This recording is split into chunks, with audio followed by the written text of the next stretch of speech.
Viewers, welcome to GarazLab.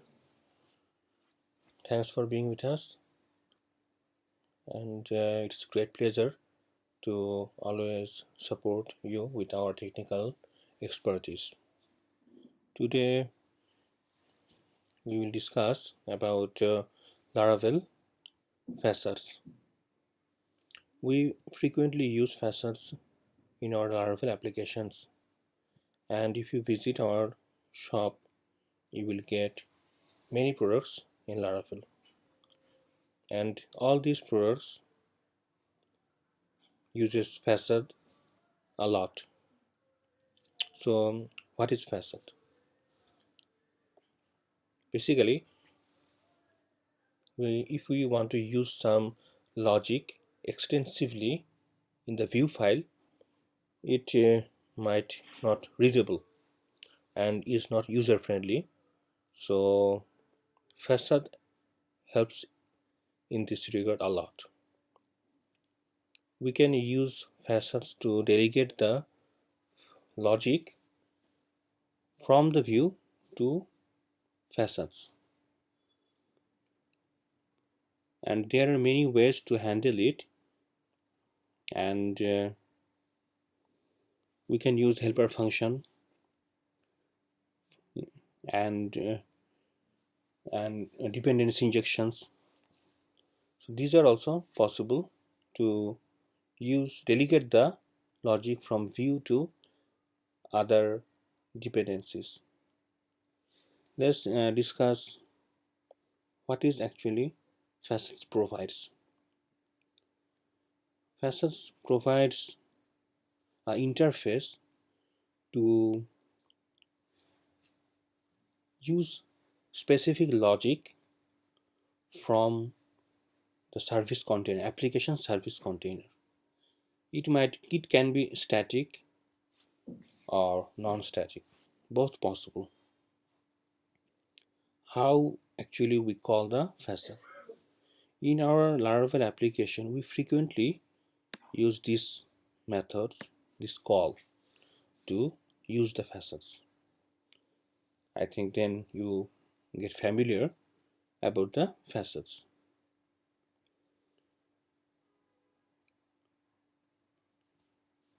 As I told you before that not every location we don't need to use facets. We can use normal helper function like this. This is more easier than facets. So when should we use the facets?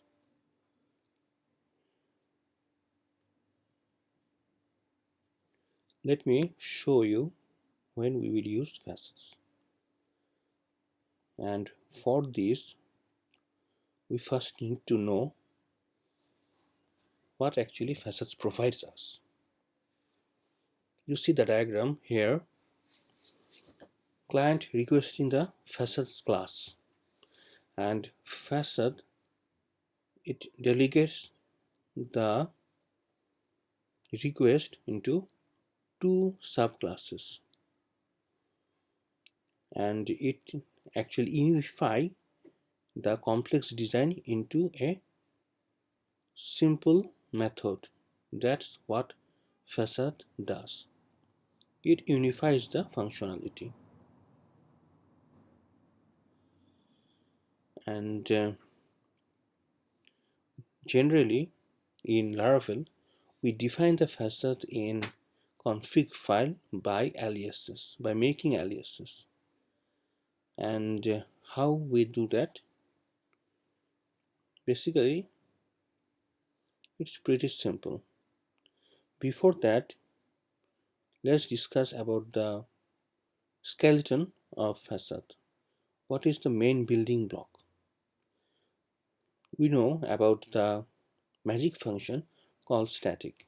Facade uses this method to request the respective classes, respective classes to load the instance or methods with the arguments. And This is the anatomy of a base facade class. We are creating the facade, extend the base facade, and the register from static function get facade accessor, we call it. And what is this use directive creates? It actually aliases, makes the aliases of the class that we are using it. This creates the aliasing. And in Laravel, we create the aliasing in the config directory in the app.php config file. This is the aliases array. So this autoloads the respective library into our Laravel application.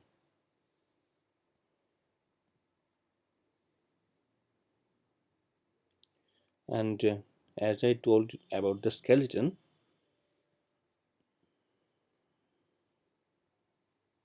so this is the main architecture of the facades, and how actually we use it. Okay, and here is a basic example about the using of the facades. It can be static or non-static both. For static method, we are defining the golden ratio, and for non-static, we are using the backend.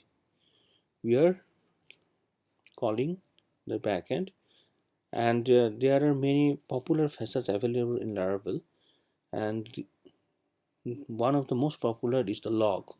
We frequently use log throughout our application to process the request, and so you get a clear understanding of how facades work. And personally, I actually prefer using helper function instead of facades. So you should use when it's needed. And thanks for being with us.